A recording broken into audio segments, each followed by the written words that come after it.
And we're on. We're on. Yeah, we are on. Beautiful. Hello, friends. I am Oliver Ox, and it is Sunday, so it is Sunday Sanity Check on the Doing Better Network from the Doing Better Studios here in Lawrence, Massachusetts. Very happy to be here, joined by a very special guest who we'll be interviewing later. Isadora Oliveira is a freelance fashion model, and she's going to join us and hang out and chat about the world today. Thank you for joining us. Thank you for having me. I'm so excited to have you. And you made the long trek from Westboro. Yes, I came from Westboro. Yeah, I was getting educated on the boroughs. I used to drive a Uber about when I was a teacher, because you can't really make a living being a teacher. So I would drive an Uber in the evenings, and that's when I learned about all the boroughs and yes, except for the East Borough, which does not exist. Yeah, there's no East. No East Borough. Is that where you're from? Like, is that where you grew up? Yeah, I grew up in Westboro. I was born in Framingham, but I grew up in Westboro my entire life. Oh, nice.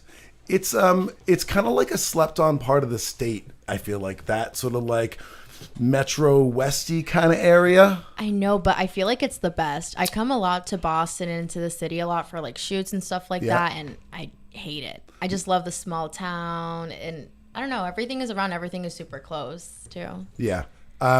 What's the community like in that area? What's the vibe in Westboro or in Framingham area in general? I feel like the communities are pretty small. Like, they're pretty small towns, so I feel like the communities are pretty close. A lot of people tend to know each other.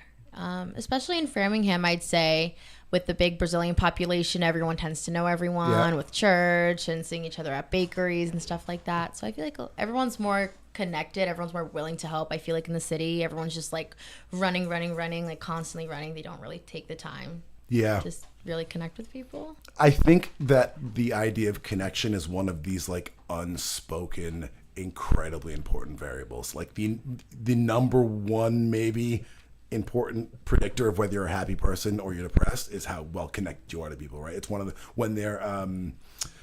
when they're interviewing people and assessing them for self-harm and for their I don't think we can say the word, to self-unalive oneself, when they're trying to judge if someone's going to do that, their connection. So it's whether or not you're thinking toward the future, and then like how well connected you feel to people, or like the two things that they look out for. And I think one of the really sad downsides about our high-tech TikTok world that we live in is it's very disconnecting. You know, you can sometimes get a little bit of a superficial connection to your like community in TikTok and in those places online, but in general, I do find it is very separating. And I think there's no replacement for exactly what you're talking about, which is the church, the family, the community, and all that stuff. Yeah, no, I definitely agree. I feel like when we feel alone and feel like we're the only ones dealing with things, whether it's with depression or anxiety or any sort of mental illness, we tend to shut ourselves out because we're kind of scared to reach out and feel judged and feel like no one else is feeling the same. But I feel like more than half the times people are struggling with the same things, but no one wants to be the outcast or the weird one to say something. Yeah, and it's hard, like when you feel disconnected, it's hard to reach out, right? Yeah, like I suck at it. Like if you need help, I'm like the first person to be there and I'll help them. But if like me being like, I need help, that's the hardest thing ever for me to do. A lot of people struggle with that, yeah. So that's awesome. All right, we're going to talk a lot more about you and your career and this. What do you want, Des? Hold on, we got engineer Des. I was just going to say that's like perfect timing for Men's Mental Health Aware Month. Yes. Which also I feel like is that what it is? Men's Mental Health Awareness Month. Yes. But I also find that really dumb, and like kind of the fact that they separate men's mental health and women's mental health. Like, it shouldn't just be like Mental Health Month. Well, I feel like that's just kind of trying to like divide people. So I hear what you're saying there, but there is an important thing. There's an important reason that you make the distinction in healthcare in general. And I don't know if this is true for mental health, but it is in healthcare. Traditionally, when products were tested, medicines were tested, etc., they tend to just grab a bunch of guys and put them together in a room as their test subjects, and they tend to generalize from men what works for everybody, which obviously is problematic because not everything that works well for men works well for women, etc. So I think the reason that those things get separated out is to make sure that you're not overgeneralizing to your population. So like one of the key parts of statistics and sampling and science is that whenever if I want to take a sample to see if something is true for the general population, right? I want to see, how do pigeons react to rocks getting thrown at them or whatever. And I grab 50 pigeons and I throw rocks at them and I see how they behave. If I grabbed 50 pigeons that are just like every other pigeon in the world, then I can make grand generalizations. Well, when you throw a rock at a pigeon, he's going to charge at you because 71% of the pigeons that we threw rocks at charged at us, and that's how we learn this about pigeons. But if I grab, Lawrence pigeons, which it turns out are a lot braver than Boston pigeons and are totally different than New York pigeons, and I take this little sample and I say, well, 71% of these pigeons charge at me. Maybe that's not true for all types of pigeons. So it's whenever you're doing good, honest science and good, honest statistics, you make sure that your sample is a good representative of your population that you're making generalizations about. So that's why that they tend to do that, because I think you can't always make generalizations, especially with mental health, because I think their hormones are a big part of our health, and that's the number one divider between men and women is our hormonal stuff. So I think that makes sense. Okay, let's get into some news, shall we? So, a couple things. We didn't get to do any news last week.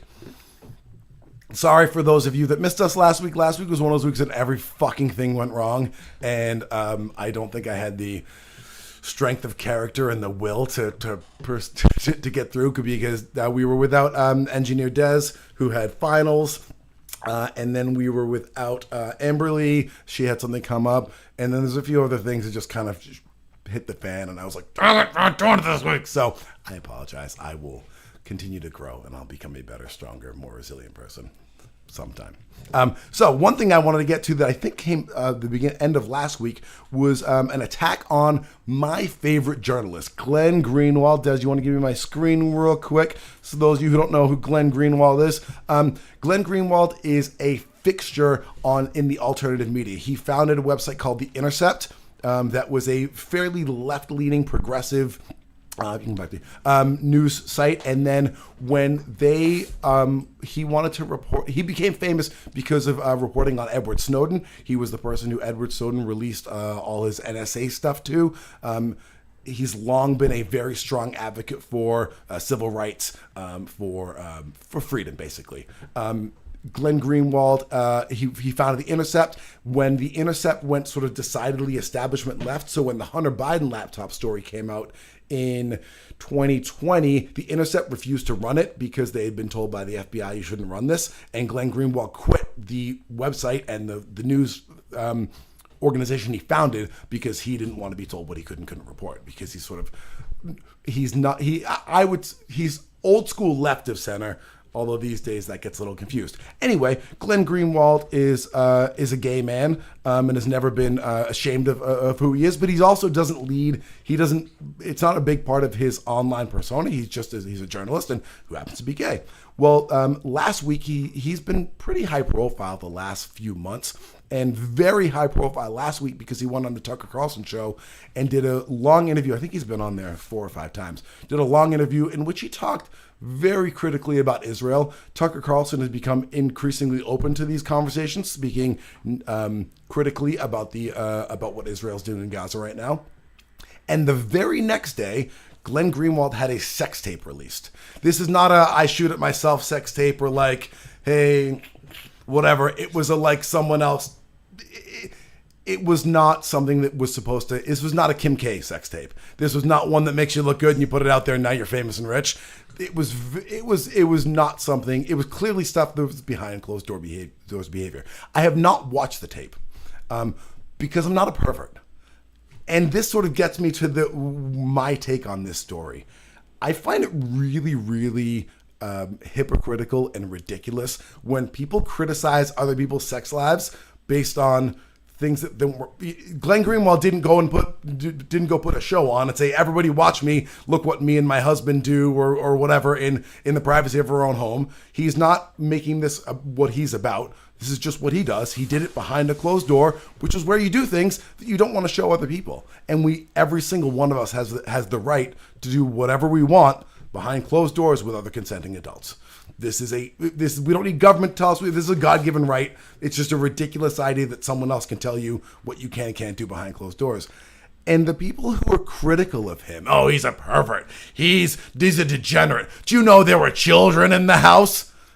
Everyone who's a parent has done things with the children in the house that they wouldn't do with the door open. That's what it's about. I would like to call out all of you who want to criticize other people's sex lives. What the fuck is wrong with you? You're a creep. That's creep behavior. I don't know. Am I wrong? Is it not creepy to be obsessed with what people do behind the closed doors? No, I definitely think it's weird.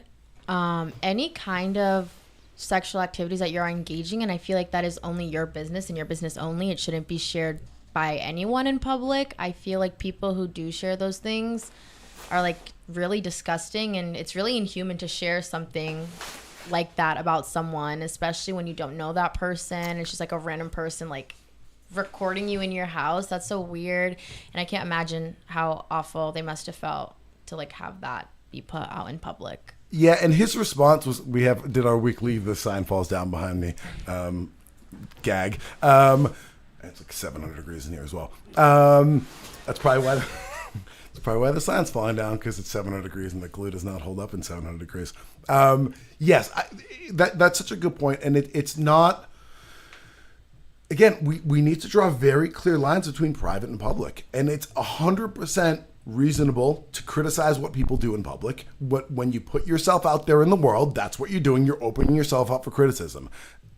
What you do in the privacy of your own home is your own business, and people trying to take him down a notch. Well, you're going to listen to this guy for your news. Look what he does. Like, we all poop. Do you want videos of you pooping out there? Like, well, look at this guy. Look at, he wipes only 3 times with his right hand. And like, what? Like, it's just a stupid concept in and of itself. What people do in the privacy of their own home that doesn't affect other people should be kept there. And the idea that I think that the societal breakdown here, the loss of morals and values here that we're seeing, and there is one, is that people think it's okay to snoop around on other people's business and talk about it. That's fucking rude. Yeah, of course. And I feel like this tends to happen to like anyone that's influential, like politically wise or a celebrity. I think people tend to forget that they're people too. Yeah. At the end of the day, no matter who they are, how much money they have, how famous they are. And I feel like anytime any influential person or public person like makes a mistake or slips up or something embarrassing comes out, everyone just straight attacks them and forgets that they're also human, like regardless of socially where they are. I think that's such a good and valuable point, because I think a lot of why we got Trump in 2016 was because up until then there was this like expectation that like the presidents needed to be squeaky clean and they were all these like perfect, like polished things. And when he came out and was gross, right, and just said like things like, well, fuck that shit, man, she's ugly and fat and blah, blah, blah. Like, people, I think, gravitated to, not everyone, of course, but I think a lot of people gravitated towards that because they're like, yeah, I'm so sick of this polished, perfect, flawless thing, because real people aren't like that. Trump's a real person. He's a businessman. He's outside of the political mainstream, whatever, all things we know not to be true now. But anyway, I think that's part of it, is this like this silly expectation that everyone has to be perfect when you're in the mainstream. And you're right. We're all people. We're all flawed. Cool. Let's move on. So, have you been keeping up with the Elon and Trump drama all week? Yes, I have been looking at it. Lots of memes, lots of TikTok. Yeah. I did have a conversation with somebody about this, and I was like, I wonder if he would ever change his mind. I wonder if maybe he will go against Trump at one point. And this person told me that she has a little bit of hope and faith that he might. And she told me this like 2 weeks ago. And I was like, no, she's crazy. That's never going to happen. And then all this came out with the big, beautiful bill and Elon going on to Twitter. I didn't expect it at all, but it's nice to watch. Yeah, I'm a little surprised. I guess if you look at it on the surface, we should have expected this, because Elon is not a Republican in the tradition. I mean, not that Trump is a traditional Republican, but Elon is really not. Like, I think he's a sort of very in a lot of ways a centrist figure, with certainly some, the fact that he has a bajillion dollars probably skews him a little bit to the right. But in general, like, he's not a hardcore partisan, and I don't think he was he was never a hardcore Trumper until a year ago, basically. Yeah. Like, he wasn't doing the Trump stuff until very recently. So I think it's, on the surface, it seems like his criticisms are 100% accurate. Like, I don't... Yeah. Right? Like, I'm not a huge Elon fanboy. Danny will be here in a little bit, and he loves him some Elon Musk. So we'll get his take on a little bit. But so his argument against the big, beautiful bill is fairly just obvious, logical stuff, right? Like, if you're the thing that I've been saying about this bill is I think it's pretty... If you have any principles, if you're a left-wing progressive or you're a conservative, you should hate this bill, like either one. Yeah. Because if you're conservative, well, they're growing the debt like $5-ish trillion over the next 10 years. Trump said, and I don't know if you've seen the Elon quoting his tweets when Trump was like, we need to balance the budget. Yeah. If we can't have a balanced budget, I want that guy out of here and da-da-da-da-da, right?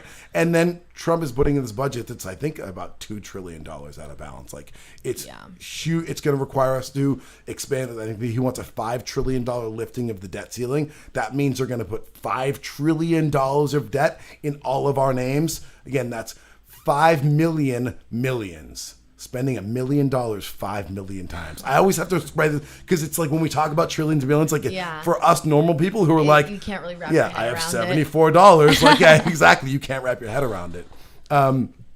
So I don't know though. So you sort of were like, ooh, I hope that happens, kind of thing. I don't know. Is it real? Like, I don't know. It could be marketing. There's a lot of things that have happened that people have questioned, like one incident when Trump got shot and that whole like some people thought it was real. Some people did start speculating, saying that it was just marketing and just to help him along with the election. So I guess it's hard to really know because I feel like this happens a lot in politics and in the mainstream famous people world. They tend to do some things that make us like rage bait or angry just so we continue to follow and engage with whatever they're saying almost. Yeah. But I don't know. No. So do you think they really shot him or you think that was fake? Oh, I don't know. I really don't know. I feel like I wouldn't be surprised if it wouldn't. Like, I'm not going to sit here and say, oh, it was real. Protect Trump. But like, I don't know. It could have been. Maybe someone had the courage to do it. There's always one person that's going to like take it on and just do it. Or maybe not. Maybe it was all marketing just to push him along. I think it's a little far-fetched that you would be able to get that close. Yeah. Climb on the roof, a lot. But I tend to think everything's bullshit. So that we all have our biases. My bias is everything's fake and lies.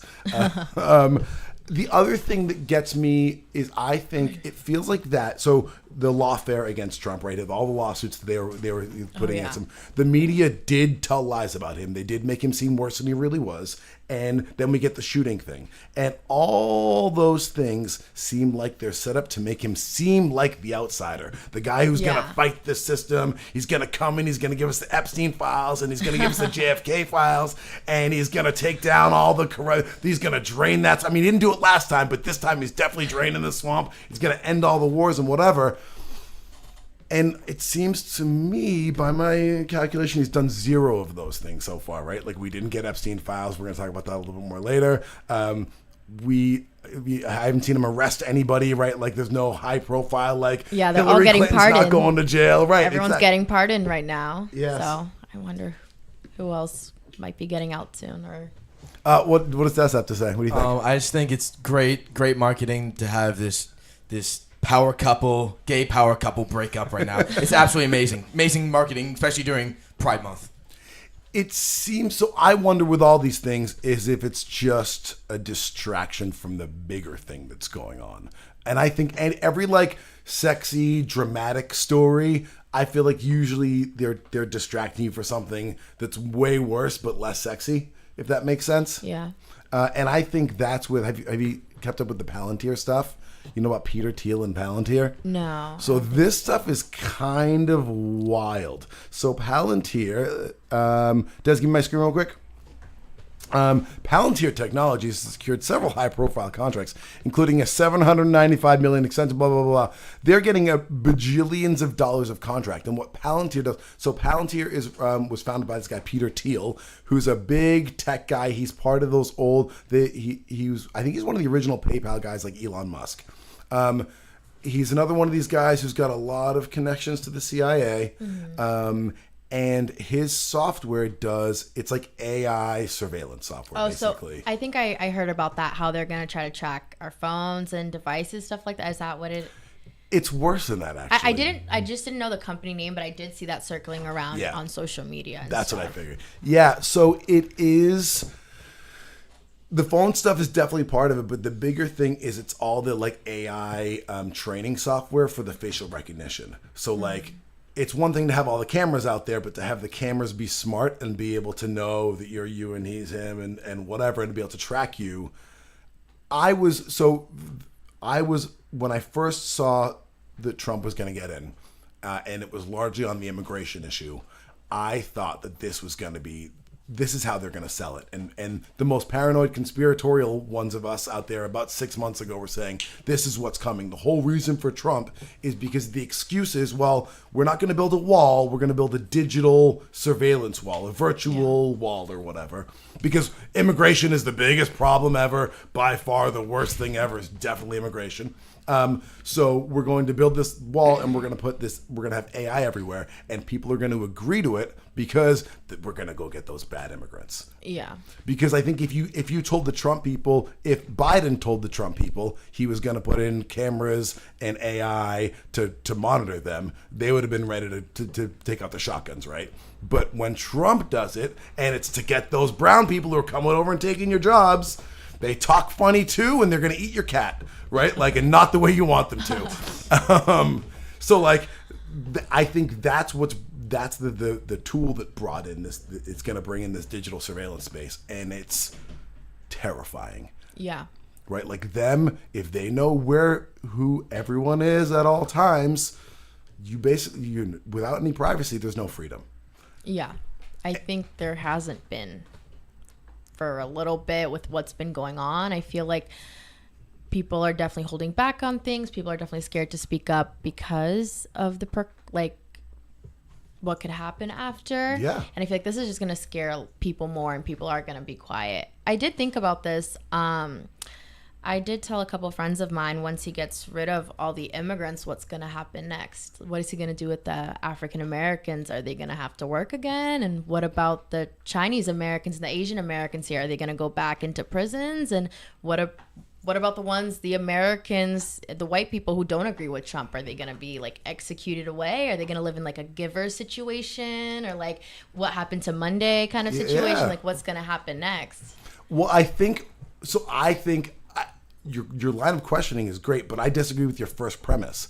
They're never going to get all the immigrants. No, yeah, out. It's like the war on terror. We're going to fight this shit forever, right? Like the war on drugs. Give us money and rights. We're going to fight this shit forever. And the war on immigrants will be forever. Like it's another one. Like we always need to be having ICE hopping out of vans with masks on, kidnapping your neighbors. That's just like, it's what we got to do. Got this immigration problem. Sorry, we got to kidnap your neighbors. And also, but I think because the way they're doing it, right? It's not like when you see these videos of them hopping out of vans, right?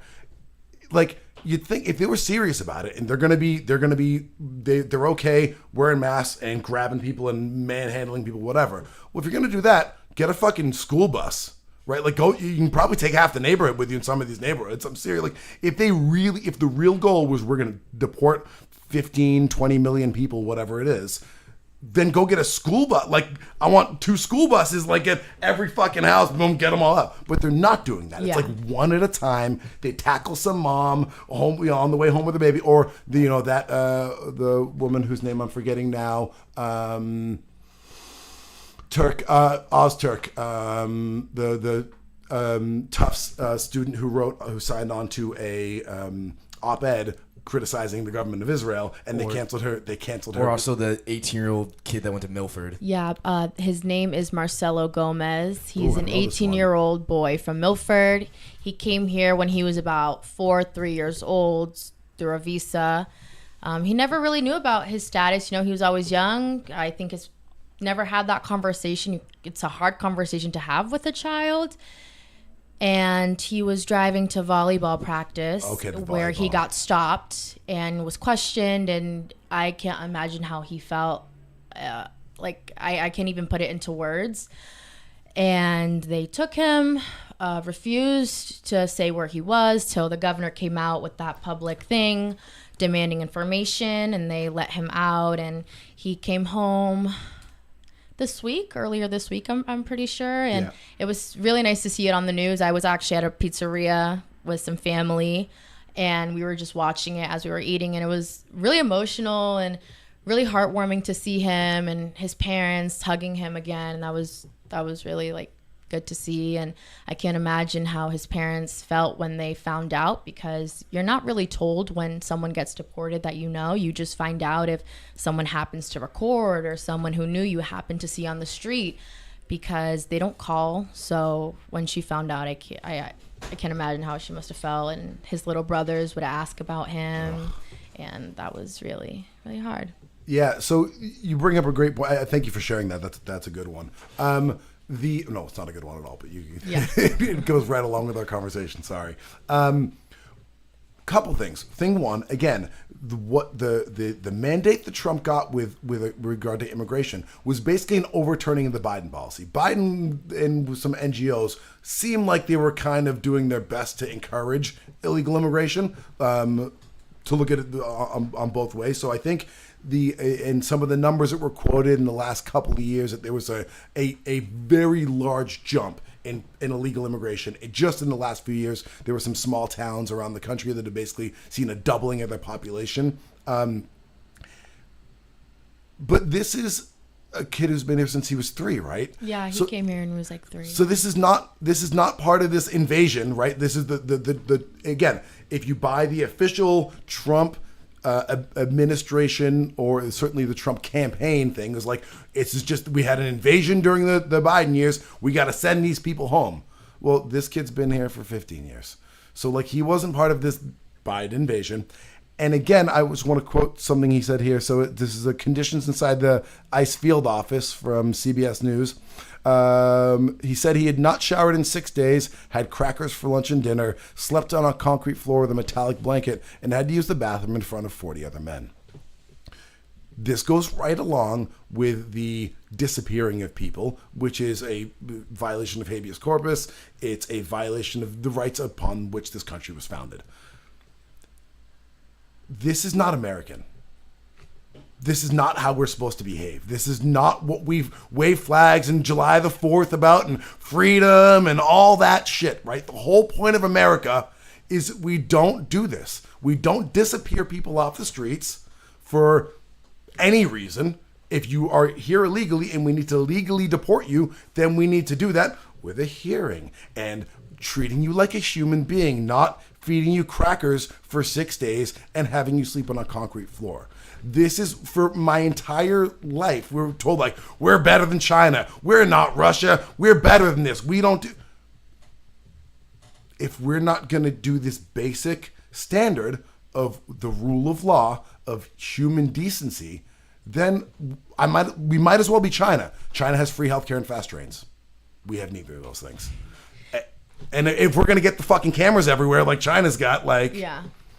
To kind of bounce off of what you said, I guess a big problem, a big part of the fear with the Latino and just any immigrants in general that are being targeted with this whole new ICE rules and laws and everything going on, I think it's the encounter that they have with ICE. I guess it's what's being put out on social media and what people are saying. I guess that's what people are really scared of. And it's scary. They're wearing masks. I've never seen a police officer wear a mask in my life. And jumping out of the unmarked vans, too. Yes, they're all unmarked cars. They're everywhere in Marlboro, in Hudson, Framingham, Milford. It's been a really big hotspot. And Worcester as well. And some outskirts of going to Cape Cod, like the Fall River area, Everett, New Bedford. Yeah. Honestly, the best I did hear one thing from the Trump administration around immigration that makes sense from what's her face, Kristi Noem, who I find just reprehensible. But anyway, there's a commercial. I don't know if you might have heard it on the radio. But one of the things they're doing is they're offering people money and a plane ticket to go home to their country. And honestly, if you really are serious about getting people out of the country who are not here legally, and you want to do it in a way that is cost effective and consistent with American values, that's the way to do it. Now, you can't do it at the same time that you're jumping people, because then no one's going to believe you, right? You got to have some trust that you're actually going to follow through. But I think it was like offering people $1,000 in a plane ticket. Shit, offer them $10,000 in a plane ticket. That'll be a hell of a lot more efficient than paying all these masked thugs to jump out of vehicles and whatever. If the actual goal is getting illegal immigrants to go back to the country they came from, that would be a very, very easy way to do it without violating anyone's rights. And it would cost less, because authoritarianism is very expensive. All these detainment camps and all these things they put people in cost lots and lots of money to build, and staff and whatever. Des, what do you got? Two things. So, I feel like that'd be also a much better use of taxes than whatever the fuck we're doing currently with them, with military, all that bullshit. Yeah. Second thing. Killing kids. Yeah, essentially. Yep. So, second thing. I remember talking to you about this in the car. Who are these people, like, with no morality, just going and, like, kidnapping people, essentially? It's not, actually. You're talking about the ICE officers themselves? Yeah. Like, there's no way, like I said to you, like, these have to be, like, bioengineered people. Like, they think, like, there's no way I can open this window, I'm dying. You as a sane person are going to just, like, all I'm saying is there's no way you genuinely think that you're doing a good thing, because there's so many other ways you could do this without literally kidnapping people, and it's. I hear you. I think you're showing your privilege, Desmond. No, I think so. Des went to a Montessori school for K through 4. He was then homeschooled from 5 to 8. By the least authoritarian teacher ever, and now goes to Catholic school. But I think you don't understand how much obedience training the average American gets between birth and the age of 18. I mean, if you look at most of what you learn in high school, it's the bell rang, do the next thing. You can't go to the bathroom until your teacher gives you permission to go to the bathroom. Like, half the kids coming out of high school can't fucking read, right? They certainly can't do any math. So what are they actually learning? What they're mostly learning is obedience. And I think lots of people who go into immigration and police also went to the military first. That was their first career, was from 18 or JROTC into the military, whatever, and you do that for 4 or 5 years. And the number one lesson in the military is you listen to your commanding officer. Well, like, I was gonna say, it's like the cog in a wheel mentality. I feel like it's just that you are just another spinning thing, a part of this massive machine.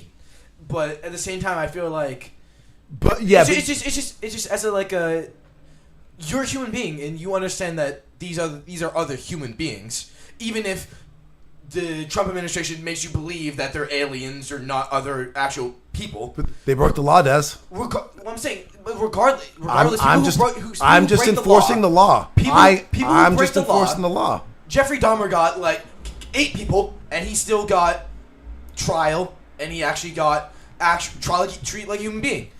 But these people who are here illegally, broke the law, are not getting treated like human beings. And I think that's a shitty thing, especially on land that's not ours. Sure. I think those are all, I don't know. What do you think? Do you have any thoughts on the psychology of people that are enforcing these laws? I feel like, there's definitely a psychology to it with police officers, or ICE officers and stuff. I feel like they're people who didn't have control growing up. And now that they are finally that top, they are the ones who run the show almost, they kind of like take it as joy a little, because they kind of grew up not having that control. And I feel like sometimes people are doing it for the right reason, but I feel like the crappier, shittier cops that give you a hard time are those jerk bags who just didn't have control of their lives, and now that they finally do, they want to control everything they can and bring it to the max. And then with ICE, with what Des said, how can they do something like this? I did see a little bit on TikTok some former ICE agents speaking out, talking about how like they don't agree with it, that this is Really? not what they were taught like back 10, 20 years ago, that this is not how protocol worked and how, you know, like they're just being too aggressive and stuff like that. So I feel like it's just people who just want a lot of power. Maybe not, you know, it is their job. Even though I don't want to defend them, it is their No, that's job. They true. don't want to lose their job. So that is also at stake. They also do have families and all. Like, I don't want to try to, like, give them any excuses, but it's their job. So they're gonna do what they're told. Yeah, so I don't think you have to make any apologies for humanizing people. We are all, I think that's one of the things that we always do in political discourse and in so many things is you dehumanize the other, right? So I thank you for doing that, because I think that is, they're all human beings. They all got jobs. A lot of them have kids and families at home. And I think one thing we should never underestimate is how important the ability for people to pay their bills is in their actual life, right? Like, I think that's part of why we, despite the fact that we have more technology and robots and whatever, that we're all so broke all the time, is because if you aren't broke, you can stand up for yourself. If you got enough money in the bank, you can say, fuck this job, I'm not doing that. Then you can say, fuck this job, I'm not doing that. And it's very hard to get you to comply. And I think we saw that. I mean, we saw it during COVID with lots of people taking a shot they didn't want to take because they had to keep their job. So I think you see this in lots and lots of areas that people need to keep their jobs. So I could see lots of the ICE agents who are like, well, I don't particularly want to do this, but like, my kids need dinner. Yeah. So, what do you think, Des? My thing is, well, kind of what she was saying is like it's these bad people getting enabled, which that does seem somewhat true, like at least. Oh, but also what you're saying, how much are they getting paid? Like, I'm not doing that unless I'm getting. Yeah, that's a lot of grand. work. They're like running and chasing and tackling. I'm not doing that unless I'm getting $200,000 or $250,000. I'm not doing that. Well, so.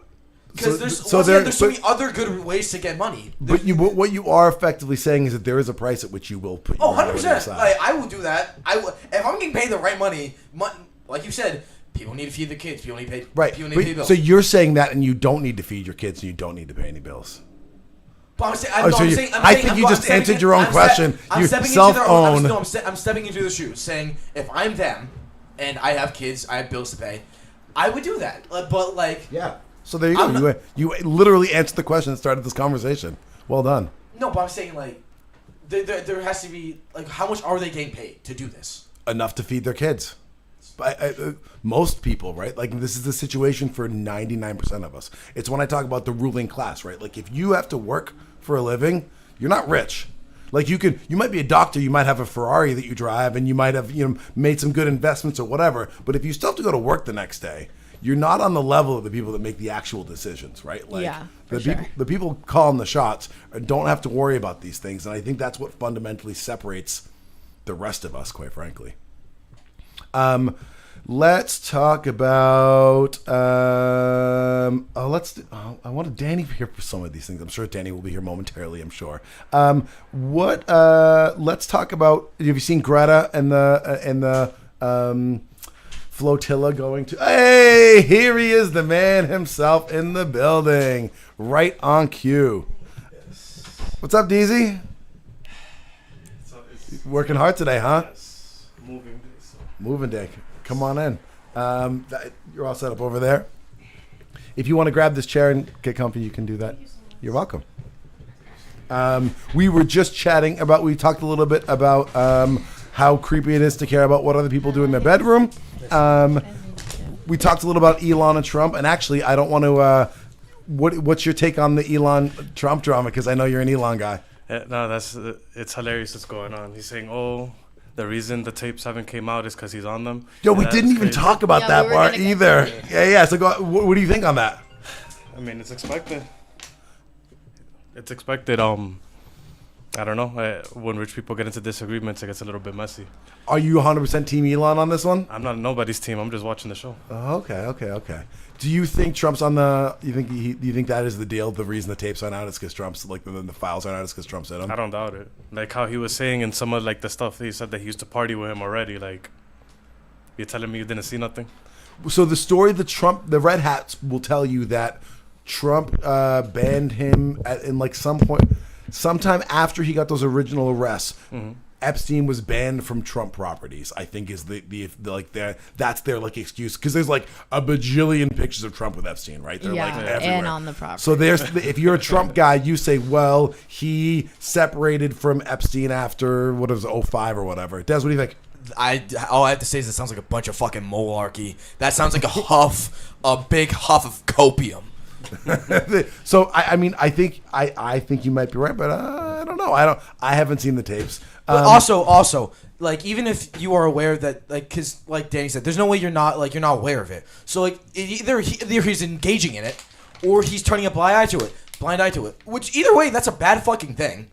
Well, so let's touch on this real quick. I want to share something. So one of the big reasons. So I'm a believer that most people voted for Trump was really a vote against everything else. That would, like, most people thought, like, Trump's the outsider. They shot him in the air and they went after him and maybe whatever, and the media lied about him. He's the outsider. We need him to fight back against the system. I think that was the rough version of what 80% of Trump voters felt, or at least, like, he's not as bad as the other ones. And one of the things that we were sort of told along with that we were going to get all these files. We were going to get the Epstein files and the JFK files and the swamp and all that fun stuff. And we haven't yet. And there's been lots and lots of excuses. So they got a great little clip from Jerry with Tim Dillon that I want to share with you guys. Let me get this up and going. Des, you want to give my screen? Thank you. How do I big this? Can I full screen this, or I don't think I can. I suck at everything. All right, let's continue. To the director of the FBI, Kash Patel, talking about the Epstein files with Joe Rogan during an explosive new episode of The Tim Dillon Show. This guy's the director of the FBI. He's dressed. Now, people go, Tim, you dress crazy. What am I doing? This is the biggest podcast in the world. He's there in athleisure. You can't find someone better at lying than this. You can't find someone better at lying than this. We're not going to re-victimize women. What? We're not going to put that shit back out there. It's not happening, because then he wins. Not doing it. You want to hate me for it? So this is, sorry, I have to interrupt. So this is their excuse, like, oh, we're not going to put all those videos out there. And bro, no one's asking for the videos. Nobody wants, like, no decent human being at least wants to see the video. I don't want to see I don't want to see one snip of those videos, except maybe the face of the fucking creep who's in the whole thing is for. The reason we had an island for creeps, right? Like, and then remember Kash Patel's entire thing, the entire reason people were cheering this guy on, because he basically came in and said, I'm going to burn the fucking FBI down. He's like, the FBI's corrupt. We're going to release all this stuff. And then he gets in there. He's like, actually, the FBI's pretty fucking awesome, man. And like, that's what we've got from Kash Patel from the moment he got in. And now they're building a new FBI building and bajillions of more dollars and no transparency, no honesty, nothing coming out. So anyway, I couldn't even make it to the fucking video. Let's continue. Or fine. Again, Can't you logical blur the women? layout. Stop that for a minute. The craziest thing I've ever heard. We just blur the women. Why wouldn't you just blur the victim? We certainly have the 1997 technology utilized on Current Affair or Entertainment Tonight to blur the victim. No? Zillow uses that technology when you're selling a house and the house next to it doesn't want to be sold. We use it there. If there was a video of some guy committing felonies, But there is. and I'm in charge, don't you think you'd see it? Yes, but that's why everyone's confused. This is my favorite part of this whole thing. He goes, if there are videos of people committing crimes on that island, but hold on. Pam Bondi said there were videos. She's the Attorney General. She goes, there's hundreds of hours of video. That's a quote from Pam. But get the Pam Bondi quote up by the videos. If you're going to lie to me, do it good. If there were videos and I had them, do you have them? If I had them, you'd see them. Do you have? What's happening? Do you have them? Where are they? What's happening? So I just think he summed that up pretty well. Like, all excuses. Where's the fucking where's the list? And that, you remember when they had the little binders, like, oh, we got the Epstein files. It was shit that was released a year and a half before. Like, Yeah. such a scam. I could imagine who's calling the FBI building every day. Like, you better not put that video out. But they don't have to, right? Because they, you know, all the power players, everyone knows what they want, right? It's the old, like, George Carlin quote is, you don't have to, when people all have the same interests, you don't need a big conspiracy, right? Like, you know, Boeing doesn't have to wonder what the CIA wants. And the CIA doesn't have to wonder what Chase Manhattan Bank wants. And they don't have to wonder what Walmart Corporation wants. Like all their interests are aligned. Right? Same thing. They want money and they want us weak and disempowered. Like it's pretty clear. I thought that was wild. Let's do. Hold on, I want to do another one on here. Oh, okay, so we talked a little bit about the big beautiful bill. So they're trying to pass. This is the new spending bill. What goes along with it is an extension of the debt ceiling. Right, our government runs at a deficit every single year. It's hard for a lot of us to wrap our heads around because as people, we don't get to do this, right? I don't get to make $100,000 in my job and spend $200,000 every year and be like, just add that to the list. And now I owe 100,000 more and 100,000. We don't get to do that, but that's what the government does. The government does it every year. Is they run a deficit. I think this year it's somewhere around $2 trillion, meaning we're taking in $2 trillion less in taxes, even with Trump's tariffs, remarkably, than we spend in our many programs. We're now going to be increasing the military to $1 trillion. That's $1 million a million times. Wow. Who are we at war with? To be spending all of this money. Like, we're spending more money on military, but like we're not in war. Yeah. That's a question a lot of people are asking. When you look at they talk about the discretionary spending. So things like Social Security, Medicare, Medicaid, we're already like committed to those. So we don't consider those discretionary spending, and then the paying the interest on the national debt, we're committed to that. So I think that's like $4 trillion between those. That the interest on the national debt is over $1 trillion. So just paying people Social Security, Medicare, Medicaid, and the debt is that. Of the amount that's left over, more than half of it, I think it's like 75%, is spent on military and police, effectively, the two of them. And a lot of people have asked the exact question you just asked, which is, we're not at war with anyone, so how can you justify spending 3/4 of our money, of our discretionary funds, on military and police? Like, how does that make sense? Des, what do you think? I was going to talk about, you know how you earlier brought up China and them having fast trains and healthcare. Yeah. So my thing was, we're spending all this money, right? What is the government's excuse for not giving free healthcare? That's why I've been wondering. I think so. We got to build the wall, the immigration, the war, the Syrians, the Iraqis, the like old you said, people, No, but like you said, like we're spending all this money. So why the fuck should it matter? Well, so that's what I think that's a pretty good point. You'd think that if we can afford to send billions of dollars to Ukraine and billions of dollars to Israel and $1 trillion on the military, that we could, like, I don't know, have bridges that aren't falling apart and have train technology that the rest of the world had 30, 40 years ago, right? The Japanese have been flying the fuck around at 200 miles an hour since like 1970. And have you been on the fucking Green Line lately? It's painful. So this brings me to a bigger point. I think the scary thing that we've been spoiled with America as the leading country, whatever. Us less than, obviously, the people in charge of said leading country have been spoiled a lot more than we have. But we still benefit from the fact that there's more, because of our reserve currency, because we send out a lot more money than we bring in. We get to consume a lot of shit. We get cheap Chinese goods and we get cheap stuff. And I don't think there's any reason to believe that America is going to be like the number one country in 20 or 30 years. Like, I think that's kind of a ridiculous idea. Because while, China's been taking it up, they have about the same size economy that we do. And what they've been spending their money on is hospitals and power plants and roads and, et cetera, right? All things that they benefit from. And what we've been spending our money on is bailing out the banks and wars, which we get nothing for, right? And we have crumbling infrastructure, and they're kind of kicking ass and taking names. And I just don't see how America in 20 years cannot be kind of a fucking third world country. I mean, if you go into a lot of cities in this country, and I've been to quite a few this year, it's given third world in a lot of these places, right? Lots of people living on the streets, large portions of the population. How many people are working 2 jobs to not be able to not save, to not invest in their kids' future, right? It's pretty fucking ghetto. Yeah. It really is. So the Big Beautiful Bill Act. So I want to talk about this for a minute because you guys know who Marjorie Taylor Greene is.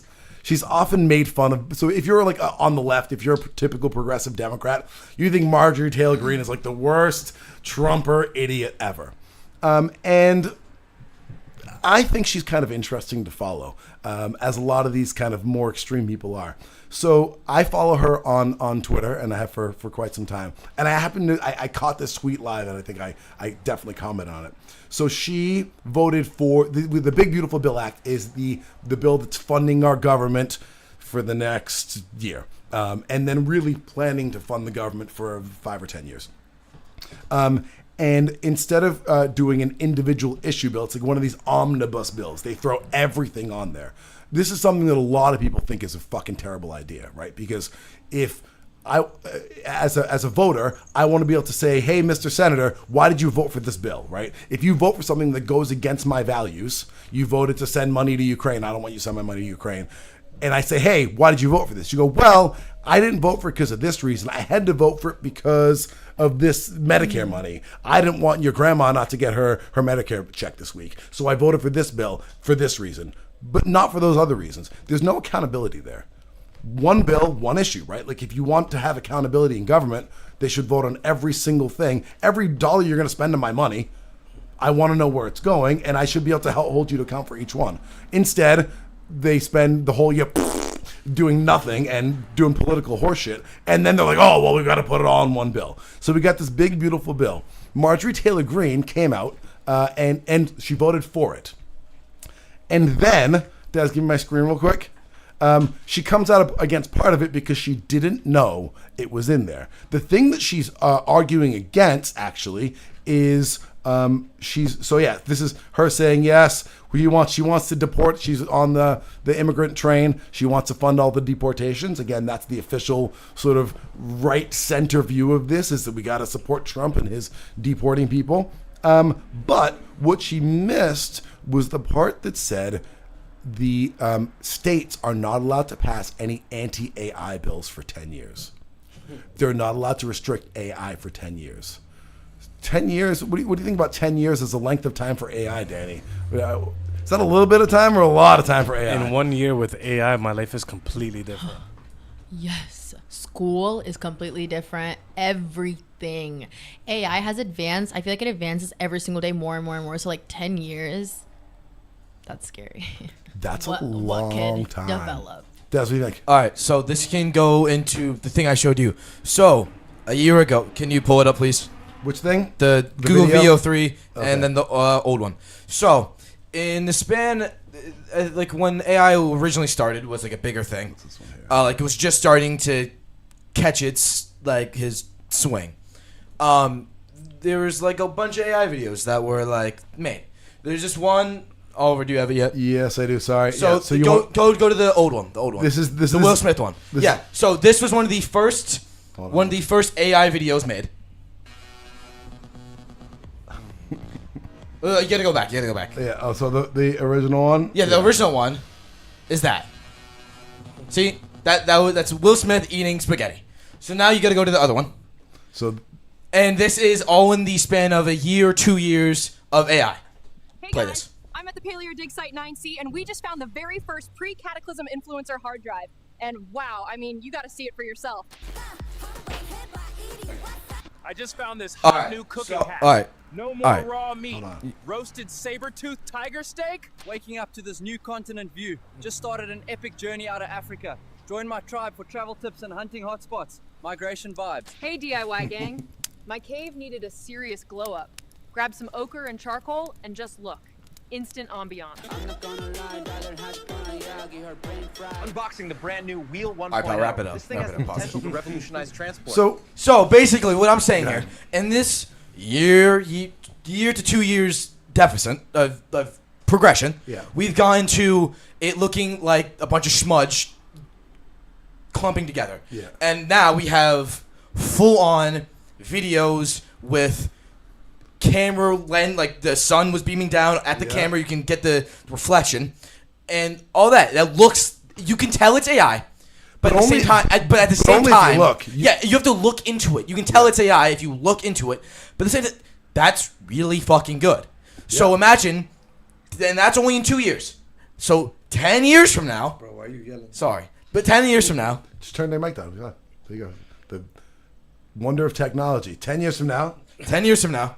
That can be at a different level where we can not understand.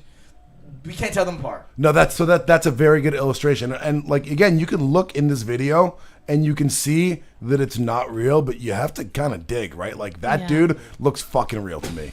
Like that looks like a real dude. That all the imperfections on the wood and everything, it's really impressive. And it's only getting better. So 10 years is a long ass time for AI. That's like Skynet. Like we could literally have Terminator Skynet in 10 years without any. Anyway, so the point of this was Marjorie Taylor Greene, blah, blah, blah, not that one. Sorry. Marjorie Taylor Greene says after, and this is her tweet that I commented on. She goes, "Oh, if I had known that was in there, I wouldn't have signed it." To which some people like myself said, "Why don't you read the fucking bill? Because that's your job," which she didn't.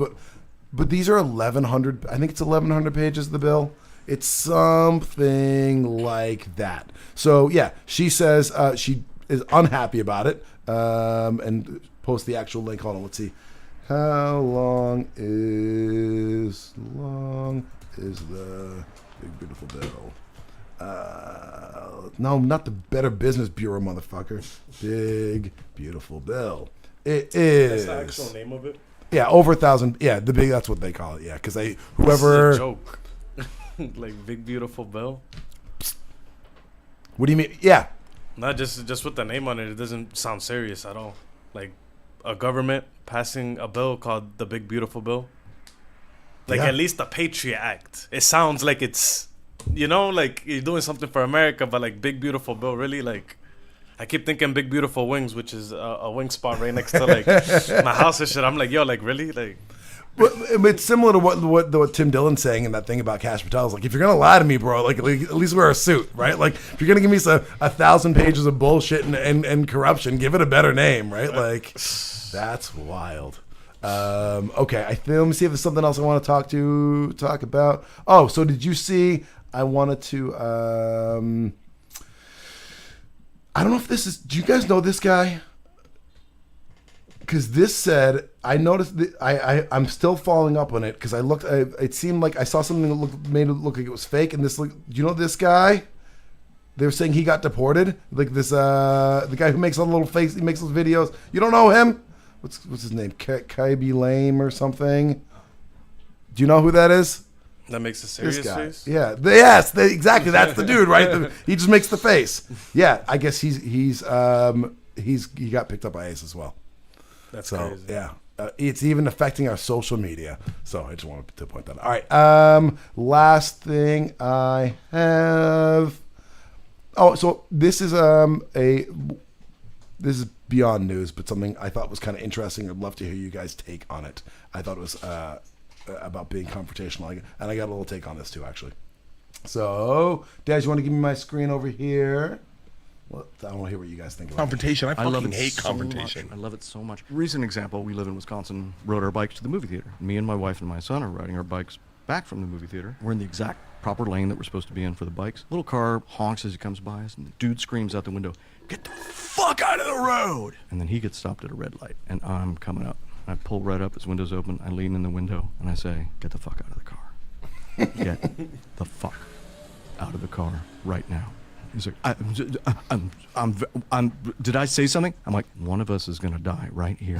I don't care if it's you or me, so get the fuck out of the car right now. And the next thing he says is, "Tom?" And I'm like, "Yeah." He's like, "You're friends with the chief of police, and so am I. I'm also friends with the chief of police." I was like, "Okay, so we know when the cops come, it's going to be a draw. Yeah. But get out of the car." And he's like, he's like, most people are not ready to be corrected. And people are driving around screaming at people on bikes, children, and things like that. And people, like, we got into a world where everybody is like, "I didn't like your movie." But people don't get corrected by adults as much as I think they should. When I was a kid, you get fucking corrected all the time. I'm from the west side of Chicago. Old Irish guys would just fucking hit you in the head and be like, fucking just knock it off. People would tell us to knock it off every day, all day. And no one's told, like a whole generation, no one has said knock it off about anything, ever. I love that you love confrontation. They don't even understand what do you guys think? What he said towards the end, it makes a lot of sense. Like, yeah, I feel like I haven't heard nobody tell like kids knock it off. It's just here's the iPad, and then not even knowing like they're watching a bunch of stuff getting programmed, and it's crazy. The thing, so I that resonated with me because twice recently, in the last couple of weeks, and I think I'm a pretty good driver. Twice recently, I've got people who have middle fingered me, and I don't middle finger anybody ever. Because I feel like middle finger's like, fuck you. And like the next step after that is somebody getting punched in the face. Like, I just think that's the normal, like, that's the progression, right? Like, and if I'm like, unless I'm willing to go to punch in the face level with you, like, I'm not going to give you the finger. And almost never when I'm driving is there something that's punch in the faceable. Like, you do, like, people cut me off and I give them, what the fuck? Yeah, I'll give them the this, right? I'll give them, bruh. Like, whatever, I'll do the bruh, but I won't do the like, fuck you, because that's aggressive, and that's fighting words, right? Yeah. Like, and unless I'm trying to fight, I'm not trying to start a fight with you. Twice recently, both times in which I didn't really do anything wrong, but I drive a little quicker than some people, and like, I don't cut people off, and I'm not rude or whatever, but like, sometimes I'll make them move quickly, and I think some people that are nervous drivers take that like as an aggressive thing. And what I've got twice in the last couple weeks is the, as you pass the person, the holding up the middle finger in the window. Have you ever got this? They don't like, fuck you, buddy. Like, I don't get on one of these. It's like, they keep driving by and they do this in the window at me as like, you ever got that before? No. What is that? Like, maybe they're scared to show their face. So it's just like, they're like trying to hide like this. But I can still see their face. I guess. But like, either fuck like me. It doesn't hurt as much if you like look at somebody in their eyes and be like, if you're like, this is kind of like. Yeah, almost like when you confront someone through text, it's a lot easier because you're not looking at them. So like maybe they're like nervous to like do it, like, so they're just like not looking, so it's like easier to just do it. But if you're nervous about it, how about you don't be aggressive? Like, you can't be. It's like this passive aggressive bullshit. And like, so anyway, what I've done is like both times it's caught me by surprise because I'm just past the person. I look over and it's like, so like I try and make eye contact with them because like I'm not trying to fight you, but like, are you trying to fight? Like, what's going on here? So like, I'll literally be like, what's up? Like, did I do a thing? And bro. Like, yeah, the dude yesterday like sped up and then slowed down and then sped up and then slowed down. I kind of did it with him to try and be like, what? Like, and again, I'm not in like I'm gonna fucking pull you out of your car and show you. I just want to be like, bro, why are you fucking me? Like, what? Why do we have to like? What is it about? Like, did I do something that bad? Like, I may have like gone past you quickly, but like, I don't think I endangered your life such that you need to be like, fuck you and me. But it feels like it's like we were talking about earlier with like the disconnection. Like, it feels very disconnected, and I find it's why I wish we had trains, because I'd much rather commute in the subway or in a train where we're all in it together, right? Like, we can take out our book or our phone and we can just do our thing, and like, you and me are both going to the same place, but we're not competing because we're both on the train together. Versus in the car, it's like, fuck you, I'm trying to get in front of you, and you're like doing this. It's very disconnecting. It's very negative. So anyway, I just thought I had to talk about that because I think it's so, I don't know why are people like that? Like, either be aggressive and tell me you want to punch me in the face, or fucking don't. And how about just fucking don't? Like, we don't really need to be like, fuck you and people all over the road. Like, driving can be difficult. It's all traffic. The roads aren't great. We're all in a rush. We gotta get where we're going. Life is hard. You got a lot of bills to pay. Like, I get it. Kids probably screaming at you in the back. No one really appreciated you for who you are as a person. Like, I get it. Life is hard, but like, let's not make it unnecessarily harder on each other. And I'm sorry if I passed you in a way that you don't like, but not really. What's your take on it? Oh, so with the confrontation thing, I'd say I'm a pretty confrontational person. If someone just says something I don't like or anything like that, I'm pretty quick to snap back. I feel like it's important because it sets boundaries, because I feel like if you let someone disrespect you or talk to you one way, they're gonna continue to do it. They're not gonna stop because you never set that boundary.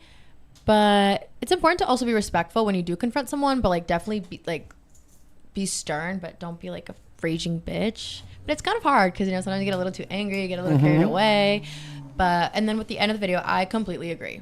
I used to work at a summer camp, And the kids were, not all of them were crazy, but like there are just some kids that are just way too out of control. Like way too out of control, have way too much access to the internet, saying the most craziest things, and the parents just do not care.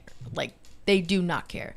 Like I've seen kids use racial slurs at a young age at summer camps and put hands on each other. And when you talk to the parents, they're just like, oh, he's just a little rough because his older brother's rough house with him and they play fight. Like, no, you need to get your kid in checked because that's not okay. If they want to do that in your house, they can do whatever they want. But it's like a public area and kids need to be aware of their space and what they say. And it tends to affect other kids. And like when there's like one bad kid or like one crazy kid constantly causing problems, it starts to like other kids want to follow along because all the kids want the same attention because you tend to like call that person's attention a lot, and then all the kids jump on the bandwagon. And it's, you talk to the parents and a lot of them are just like, oh, that's just the way they are or whatever. Yeah, no, I think that's a great point. Like when you lower the bar, when you let somebody get away with something, you're effectively lowering the bar for everyone else's behavior in the social context. You mentioned in the first part of your answer too about setting boundaries, and I think like that's where the confrontation, like that's where it's always a positive thing, right? But then like you also don't want to be aggressive and escalating. Like how do you set boundaries without escalating? You know what I'm saying? Because like. I think that's something I know it's something that I've struggled with because I'm not someone who like tries to pick fights with people. I'm like I'm a don't start no shit, won't be no shit type of person. Like, and that's how I've moved happily and peacefully through lots of places in the world that are supposedly dangerous because you don't start no shit, won't be no shit, like whatever. So like I'm anti-confrontation in that way, and that I don't go looking for whatever. But I think at the same time we have to set our boundaries. You have to let people know what you will and won't tolerate. Especially as a woman, probably, quite frankly, unfortunately. How do you do that? How do you set boundaries and not escalate? I feel like every situation is different. There was a situation where I did have to confront somebody and set that boundary in a friendship. Definitely is hard because you don't want to come off too aggressive because at the end of the day, that was your friend, your really good friend. But I feel like you need to have respect for yourself. And if you just let anyone talk to you like that, like how are you going to continue to go on in the world? How are you going to learn to say no and put your foot down when a stranger talks to you like that? You know what I mean? And I feel like when it's like guys being creeps, like at the club, there's always that one guy that just doesn't leave you alone. When it's like guys being creeps, I'm just a bitch. I'm just like, no, like get away from me. Like get away. Like that's when I'm rude. But I feel like when it's like stuff with like more like friends or like not in that way, then I tend to be a little bit more cool. I try to still be stern but not like a raging bitch. But when it's just like guys, I just don't have the patience, so I'm just gonna be rude about it. I'm just gonna confront them rudely, you know. Or like if a guy like cat calls me at a club or if I'm walking, I'm just gonna like tell him fuck off, like, or like call them out in that way because it's just like, ew, you have a mom. Yeah, and I think that's like its own situation, right? Because they know the rules, right? Like the guy in the club knows he's being a creep. Like it's not like you have to like tell him for the first time, like don't grind up on me without my permission or fill in the blank, whatever the creepy behavior is. Like he knows damn well. So at that point in time, you're having to like go above and beyond. So I don't think you have any reason to be anything other than very assertive in that situation. In your friend situation, are you able, so after setting a boundary, are you still able to maintain that relationship in the same way? Or like, do you feel like the relationship's damaged as a result? I feel like it really depends on how far they cross that boundary. I feel like when you really cross that line, I don't think you can really go back to the way that friendship was because it's really hard to forgive someone fully. And I'm a really strong believer if you can't forgive someone fully, I don't think that you should have any sort of relationship with them because in the back of your head, you're always going to have that small amount of resentment, even if you don't really show it or say it or it's all the way in the back of your mind. So I feel like it really depends on how bad it was. I tried to forgive and all, but again, I feel like it really depends on what happened. Like some things are more forgivable than others when it comes to like crossing boundaries. Yeah, I guess like from the other perspective, like after you've put someone in their place or like set a limit with them, like are they able to move on and be happier in their relationship? I guess I feel like it's the mark of like of a healthy relationship is that you can have a confrontation, right? Be like, no, I'm mad at you. Like, here's the situation. You can't do that shit, da-da-da. And you guys can even argue and whatever, and then come back after and be like, okay, yes, I'm sorry. Let's move on. And I think like that's what good, healthy relationships are like. And I think often because you want the other person to like you, you value the relationship, you don't confront them. And you don't say, hey, don't fucking do that, right? But I don't think that's healthy for the. I was just talking to a friend recently who she was talking about her ex-husband and not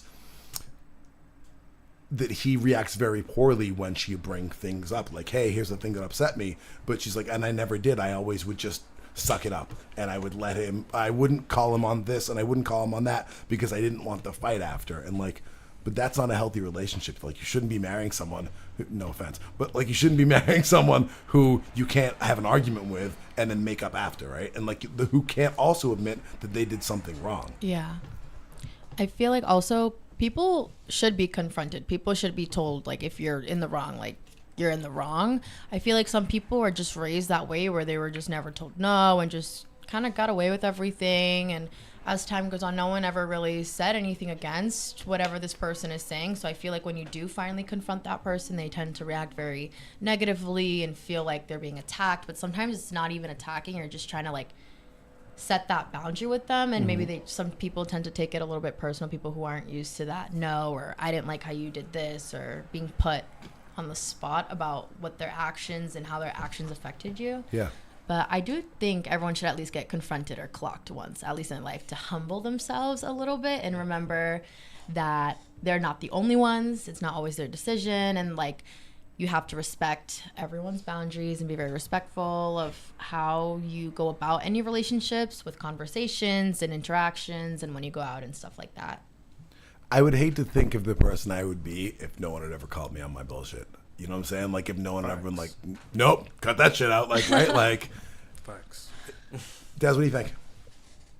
I was just say, I kind of back onto the thing about kids, right? I feel like, especially with guys, right? The mentality of the boys will be boys kind of thing kind of fucks that up. Yep. With it takes away like responsibility for your actions. No, so I think this is a great point, and it's something that I'll talk about, just put in a different context. In like when people talk about politics, and they'll be like, "Well, fucking capitalism," like, meh, meh, meh. And I'm like, don't blame some nameless, faceless like thing that like an idea, an economic concept. There's actual people who are responsible for these things. Like, it's not it's not capitalism. It's not like the government. It's like actual individuals making terrible choices for which they are not held accountable. And I think it's the same thing. Like when you like, oh, boys will be boys, or like guys are gonna like, no. Everybody is responsible for their own decisions and the repercussions of those decisions. And I think it's really important to hold people accountable. All right, let's move on. So we sort of did this backwards today. What I would like to do is talk about you, because you've joined us today, and I would love to hear more about what you're doing and how you ended up down your path. So you've been doing some modeling. Correct, yes. How did you get into modeling, and what's it like? Okay, so the backstory is a little funny. Goes to show that I'm a little stalker, I guess. I knew this girl, and she had this photo shoot done with this local photographer in Marlboro. His name is Van. And I found out that this shoot was free, that it was a collaboration. I didn't know that. I didn't really know how these things kind of work, but she wasn't a model at all. She just, I don't know how he found her or whatever. So I followed him, hoping that maybe he would notice me. And one time I even DM'd him asking like how much were shoots, but I wasn't going to book it because they're kind of expensive. A photo shoot is kind of expensive. So it was just to kind of like see if he noticed me. And I guess with what I was posting, he did end up following me back, and he hit me up to collab. This was last September, and ever since that one photo shoot, that's what really opened a lot of doors for me, and any opportunity that comes my way, I take it. So that's how it first started, because of Van, and I'm so grateful that he opened those doors for me. And along the way, there have been people who came and also brought up a lot of good opportunities to it as well. That's wonderful. So I love that you're so grateful and that you're so kind to him. But it sounds like you're kind of selling yourself short because like, hey, you opened all these doors to me. It sounded like you kicked down the door, right? Like you're like, no, attention, I want to like it wasn't passive. It's not like they didn't like just discover you. Like you went and you saw what you wanted and you figured out the way to get there and you got it. And I think that's really impressive. And the thing that more of us need to get good at doing is just like you see what you want and you went and got it. That's great. Yeah. So, and then after that, I worked with lots of photographers all over. Some I worked with a lot. Some was just a one-time thing. And recently I just walked for a business launch with Madul. He's from Boston. He just started his real estate company. He was throwing a launch party. He is friends with the designer from New York who owns MLC Swimwear. And there was a show there for the launch of her new collection. Cool. It was her collection. She also does a collab with her husband, who is also really talented, very artistic. They're both really creative. Like their designs are really cool. Like stuff. I don't even know how they come up with it, but it was all really good stuff. So how did I was hired to do video, so if you want to see it later, I'll show you the video. All right. Yeah. Is that gonna get posted somewhere at some point in time? It's already posted. Oh, yeah, beautiful. So we'll get it all linked. Instagram excellent. Excellent. So how did you end up in like? How did you know? So you clearly knew what to do once you decided what you're doing. How did you decide you wanted to get into modeling, fashion, all that stuff? Like where'd that come from? I guess I've always was really into makeup and clothes and all those things, but I just never really knew where to start. I did post a lot on TikTok hoping that would kind of go somewhere, and it didn't. So I just did a lot of research. I did audition for Casablanca, which is I think their name is something Blanca, not Casablanca, but something Blanca. I don't remember. It's like this like modeling agency in Boston. And then like I got into the next step, but they don't really tell you everything with these agencies. Like you pay for a lot of stuff. You pay for classes and just being there. And that's what I wasn't prepared for that. I didn't think it was going to be as expensive as it was. So I just didn't go for it. And then the whole van thing happened. And that's what really like brought me into it. Was that shoot with him, because I don't know how I would have like approached anyone else about it, so because I didn't really know anyone who modeled, so that was like the only girl that I saw who did it, so I kind of just like tried to find my way in, and I found it.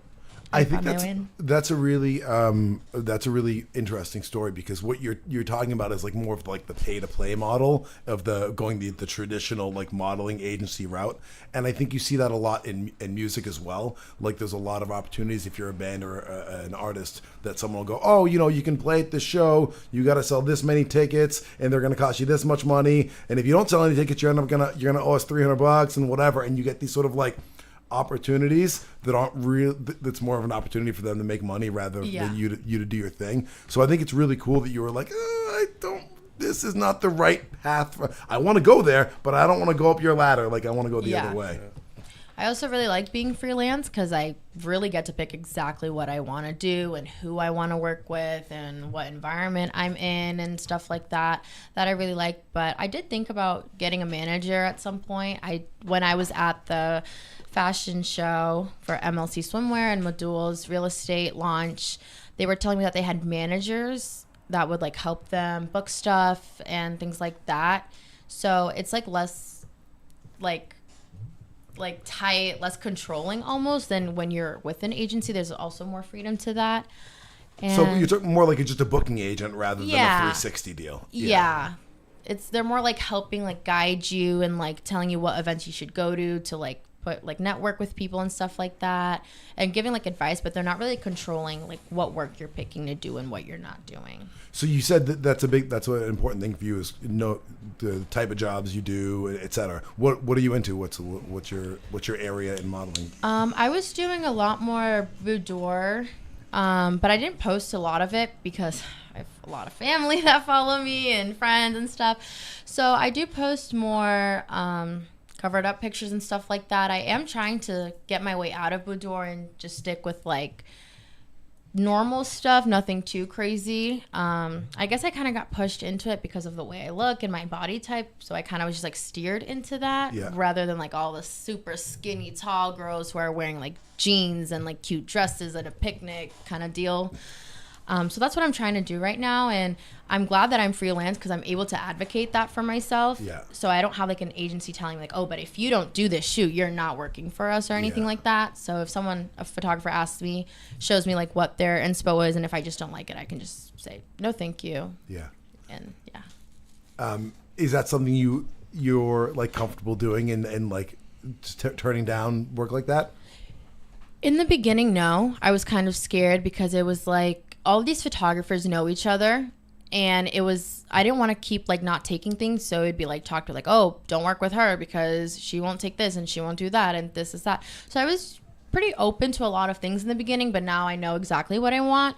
So now I'm a lot more comfortable with just saying no, or I think we should try this instead. But I do like to give the photographer most of like their creative like ideas, but most of the photographers I work with are very understanding and never gave me a hard time for anything. So yeah. I think it's just such a generalized life skill that I find so important, is the ability to say no and to set those boundaries for ourselves. And I think so often for so many people going into a new career of any kind of career, that you're like, oh well, I'm new, I just got to do all the I'll do that. And that was me when I was starting like photography and videography. I would take anything. It could be a fashion show, it could be a restaurant show, it could be something in a school, it could be a fundraiser. Now I'm at a point where I'm so busy, I pick what I want to do. Like right now I'm picking the clubs because it's more convenient. I work a full-time job, so I have to have like flexible hours, so I do that. I feel like how you said, it's a really good life skill, like just learning how to set your boundaries. And the way that I learned it was you just end up getting way too busy. Yeah, I think this is like the lesson that's taken me way too long to learn in life, is that like you can do anything, but you can't do everything. Like your life is finite. There's only 24 hours in the day. It's never going to be any more than that. And like, you just got the time you have, and you have to know what is for you and what's not for you. And it's if you're a people pleaser, which I've spent far too much of my life being, you end up just doing nothing for you ever, because people will use every fucking minute of your day, every second of your day. If you make yourself available, people will, you have to really say like, no, this is for me, this is what I want to do, this is what I'm good at, this is what I'm interested in, this is what I'm driven and called to do, etc., etc. And it's so easy for us to fall into like, oh, no, I'm going along with the thing, I got to do the thing, whatever. So I think that's an awesome. It's awesome that you've very early on been able to establish that for yourself. Yeah. Yes. What are your goals? I don't know if this. I'm not gonna doubt myself and say that this is far-fetched, because I feel like if you really put your mind into anything, you can do it. So I feel like my end goal, like a big accomplishment where like if I hit it, it's like, oh, I made it, like I did it, would to be like on the cover of Sports Illustrated. Okay. We'll see how we get there, but I'm going to try to find a way. Even if I get told no, I at least try. And the other day I did meet like the videographer for the Red Sox, so that's it. The connections are there. You just put it together. Now I know that I can advocate. I like that. I like that high goal for yourself. What do you see getting in the way of that? Like, are there decisions, like are there no's that you're gonna have to say along the way that might compromise that? Like, are there ways in which your values or who you are might? I feel like it could, depending what I'm asked to do. And also, it's I guess my biggest holdback with modeling, I guess my struggle is family, what they're going to say. I know a lot of people, and even people that I guess people from high school, I don't really care. They're all a bunch of weirdos. I feel like they just don't understand. For them, it's just like, oh, she's in a bikini or she's in her underwear. Like, that's so like weird. Why is she half naked? But it's not like that. I feel like you have to look at it at an art standpoint and just like, it's not. I'm not in my bedroom like in a bunch of like bikinis, just like posing in front of a mirror, like posting thirst traps. You know what I mean? Like, I'm at a photo shoot with like professional people. Like, this is their art, this is their job, and stuff like that. So I feel like that's like the barrier for me, is like family. But I need to like also understand that I am my own person and I'm old enough to make my own decisions, but I also have to be considerate of them. So I guess I'm trying to juggle that.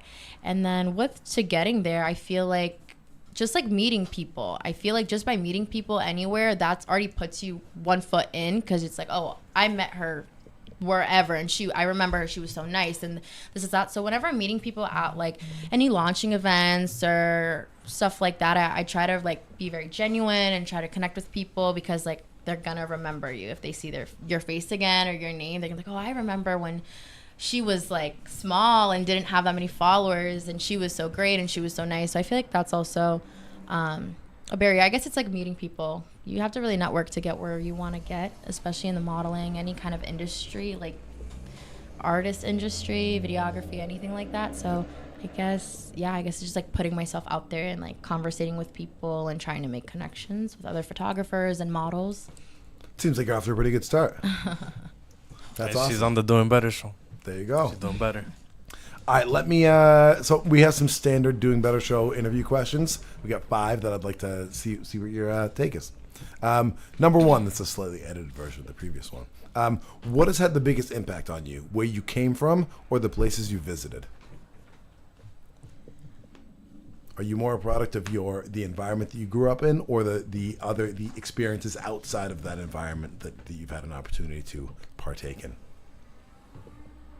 I feel like my growing up, where I come from, is what impacts me today and shapes me to be the person that I am today. I guess experience just kind of add on to that. What is it about where you're from that's made you? Like, what's that? I grew up from a pretty humble background. We weren't like super poor, poverty or anything, but we were definitely that like middle, low, high, almost middle class area. So I guess I was always like really humble from where I came from, and my parents coming here with nothing. Learning that from a young age, like the value of things, like I feel like that shaped me a lot.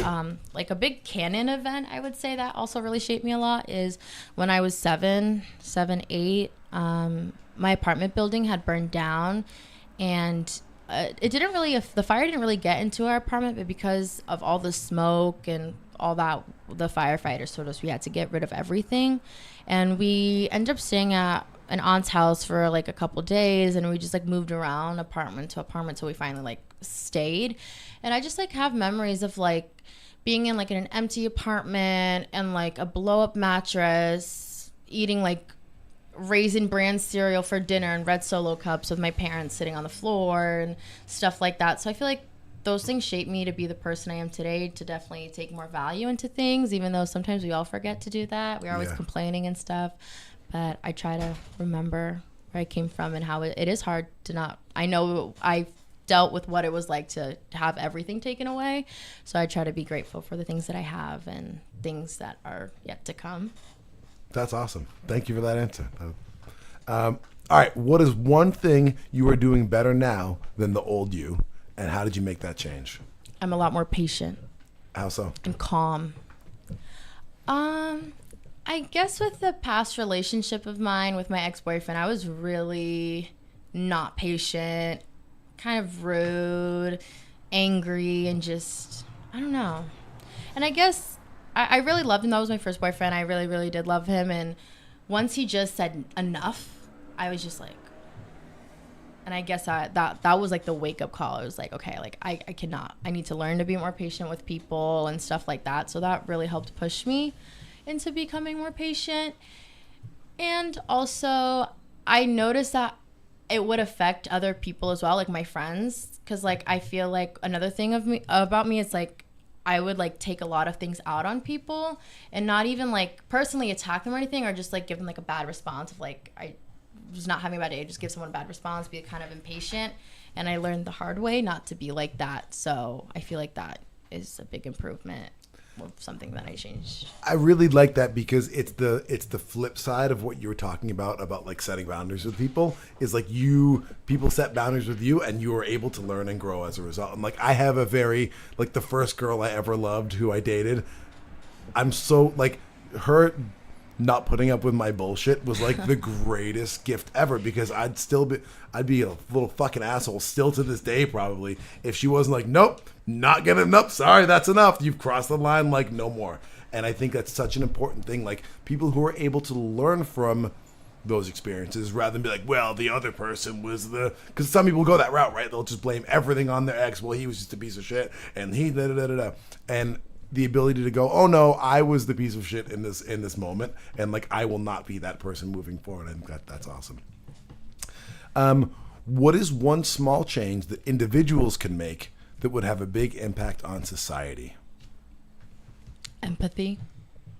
How? No one feels anything for anyone. Like, I have had friends who do not, like, if it's not their problem, it's not their problem. Like, they don't care. And I feel like a lot of people are like that. People have a hard time having empathy for a lot of people and forgetting that everyone goes through something. So it's like really important to try to empathize with people. Even if you can't completely relate in the situation, at least try to feel for them because, you know, they're going through something. So I feel like a lot of people lack empathy. And why? So I think that's such a good point. Why do you think people lack empathy? Like, is it the way they were raised? Are some people like so I wonder if this is my like the negative side.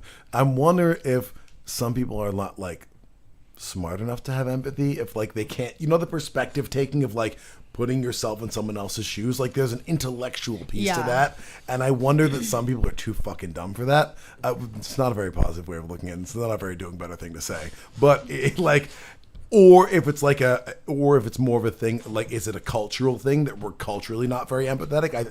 I feel like that's a part of it. Or is it like the way you're raised? I don't know. What's your take on why people are or aren't empathetic? I think it's a little bit of everything. Like, I know somebody that just cannot empathize, like just cannot put themselves in anyone's shoes, and I think it's because they're just not smart enough or capable to do that. And I don't know how that's possible, but okay. I also do think a part of it is about how you are raised. I feel like if you have parents that always said, oh, but you don't know what stress is, you don't know what, like constantly like charging you for things, you have a hard time having that empathy for others as you get older. And I also think it's a cultural thing.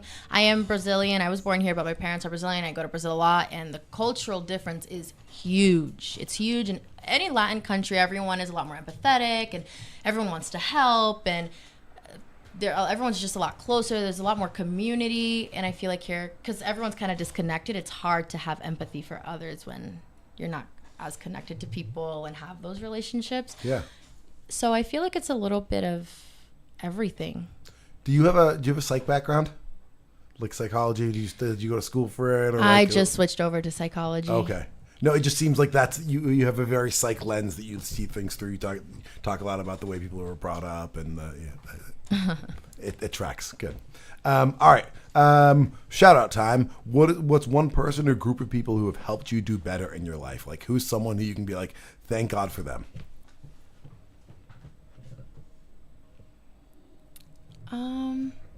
These are tough questions. I feel slightly bad putting people on the spot, but not really, if I'm being honest. Oh, you almost made me feel bad. I never feel bad. I'm trying to think without saying like one person not hurting other people's feelings. Oh, boo. No, fuck that shit. No. It's not you, bro. Like, calm down. No, shout out the person. Okay. The person I'm most thankful for has to be my childhood best friend. Her name is Nancy, and we have literally been through everything. We went to high school together. We did cheer together. We did everything together. And I feel like she definitely also helped shape the person I am today. She's definitely the person, if she sees that I'm doing something wrong, even if it's in public, she won't correct me in public, but once we are in private, she will call me out and be like, that was not cool, you shouldn't do that, and stuff like that. She's always keeping me in line. Very, very reasonable person. So I guess that's what helps me stay grounded, is how reasonable she is about things. She's not as like overreact, and she doesn't do things like in the heat of the moment as much as I used to be like, and sometimes still do.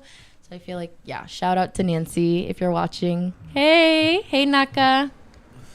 I love that. I love the way you sort of explain that, and it makes me think about, like, that's who your people are the people who will always have your back in public and will always call your shit out in private. And that's the magic right there. It's like people who will never embarrass you or never try and put your business out there or anything, but also will always hold you to be the best version of yourself that they are. That's awesome.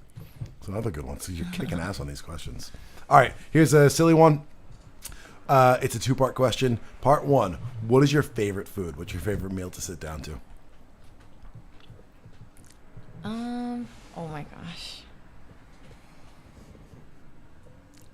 Okay, a food that I would eat like any time of the day, like you just say, is there like, wake up, this is ready, It is a Brazilian dish. It is rice with chicken, and it has this like fruit inside called piqui. I don't know what it is in English. It's a fruit. It's mainly grown in Minas Gerais, but no one from Minas likes it. How do you spell it? How do you spell it? P-I-Q-U-E. P-I what? Q-U-E? Q-U-E. It's a fruit? Yes, it's a fruit. You eat it almost like an artichoke. You have to like scrape it with your teeth, and then the inside has those like thorns. Like that? Yeah. So if you can't bite into it, and you have to like scrape it with your teeth, but you have to be careful because if you go too deep, you'll get like a thorn, like literal thorns. Des, can you show my screen, please? Just want to see everyone sees what you're talking about. So wait, is it hard in the middle? Yes, but Okay. you don't bite into it. You just like scrape it, almost like an artichoke kind Okay, of situation. yeah, okay. Because of like the thorns in the fruit, like in Yeah. the inside. So it's, What does it taste like? I get told a lot that it tastes very floral. It is a fruit. Okay. So people say it tastes like roses. And it's like either you hate it or you love it situation. Like Okay. I've never met someone that was in the middle. It's either like absolutely not or yes. And the funniest part is that, like I said, it's grown in Minas Gerais, which is a state in Brazil, but majority of them do not like it at all. The people who like it are people from Goiânia and Goiás, Brasília, that area, which is kind of strange because it doesn't come from like that state, and that's where my parents are from. So I grew up learning to eat that as a young kid. So, and I interrupted because I wanted to learn about this fruit. So you said it's rice with chicken and this in there? Yeah, almost like it's just like yellow rice, like saffron rice almost, with like chicken inside, and then the fruit that is cooked in the middle of it as well. Do you cook it? No, my mom does. You don't know the recipe? No, yeah, I feel like I could make it, could? but I've never made it myself. No. I feel like that should be something you should learn. Okay. Yeah. So I'm such a I love cooking, and I'm all about people being able to taking responsibility for food. So here's the follow up with that question: would you rather never eat that again, or only eat that for the rest of your life? I could eat it every day. Wow. Okay. When I'm in Brazil, I eat it every day. Every day, my aunt will make a big batch, and I will eat it every single day. No problem at all. Nice. I think that might be the first time. Or one of the first times. Very few, yeah. We've had a couple of people say they would eat something forever, but that's a good one. Where can we find you and your work, and how can people, photographers who want to get in touch with you, people who want to follow your work, etc.? Where do we look? Where do we find you? I post everything on Instagram. Okey-doke. I'm always open to do collaborations. You can always DM me and say hey and show me what you're looking for. If anyone wants advice on how I got into this or anything, I'm more than glad to talk to anyone and help. So yeah, anyone can hit me up to ask for collab. I'm pretty open. I don't have a lot. I'm not like super strict or have like a lot of rules with how I work with people. Yep. I try to be very flexible. So yeah, you can go to my Instagram and follow me and engage. That would also be very nice and helpful. So yeah. Awesome. Thank you so much. And anything coming up that you'd like to plug or tell people about? Yes. I have been working with Madul. Like I said, he is from Boston. He's a photographer and just started his real estate company.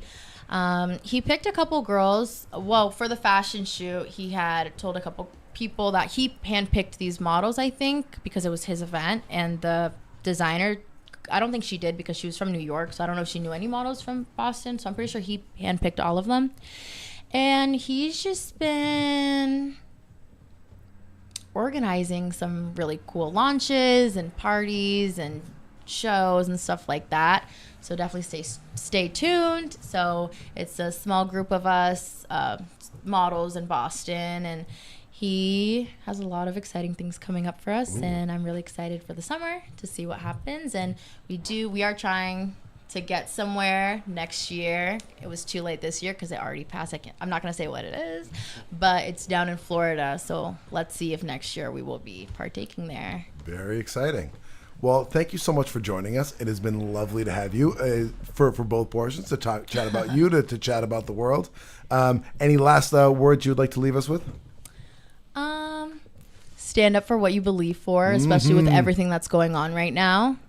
Use your voice don't forget that you have a voice. Be that voice for the ones that are too scared, and don't forget to stay loud. I love it. I love it. DZ, any last words for today?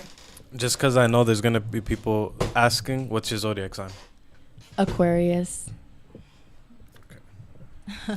Makes sense. Is that a good one? It is the best one, actually. It is. With my sign, yeah. Well, I have an Aquarius best friend.